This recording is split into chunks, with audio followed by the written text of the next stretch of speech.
now I want to get into one of my favorite topics, job ad filtering. I don't know anybody else who really gets excited about this until I take them through it. Why am I so excited about this? Is there are statistics that just came out that said there's a 7+% job vacancy rate out there right now. So it means that the average company has 7+% of jobs they want to hire for completely open, which means there's thousands of jobs in hospitality or retail out there that are available right now. So what do we do about it? We need to change the way that we approach our job ad filtering. And what I mean by that is pre-pandemic, we would get a resume, we would quickly scan it, we would probably heavily filter it and judge the paper to see if that candidate would get a job interview.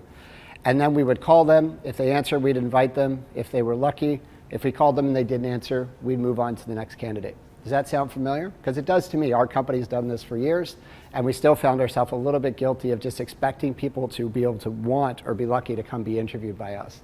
But the reality of the game changed. The market, the potential candidate has the leverage now. And if we want to change our results, and the first step is getting people into interviews, we have to change the way we approach the filtering process. And here's what I encourage you to do. I encourage anything that we create measurement or visibility around will improve. So I want you to start to track the following things. How many resumes have you received?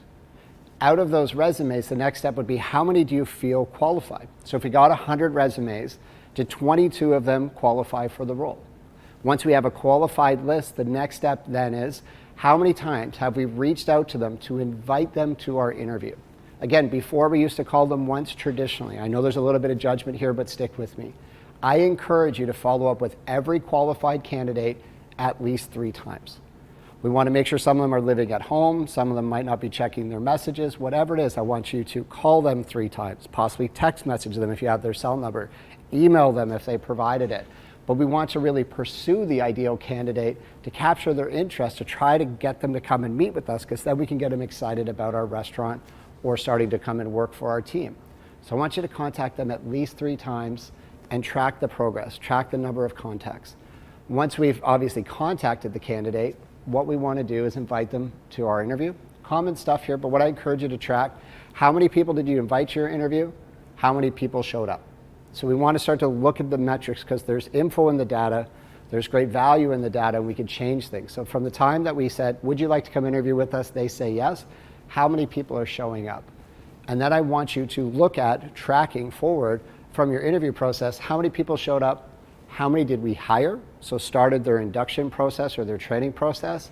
Then it would also track how many people have been with you 30 days, how many people stayed with you past the 90-day mark.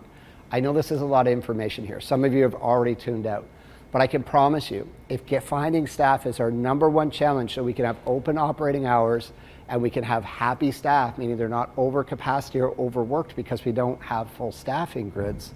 If you follow these processes, and we're going to supply you an Excel sheet, you can download it to follow this exercise. No work, you just need your managers to fill it out.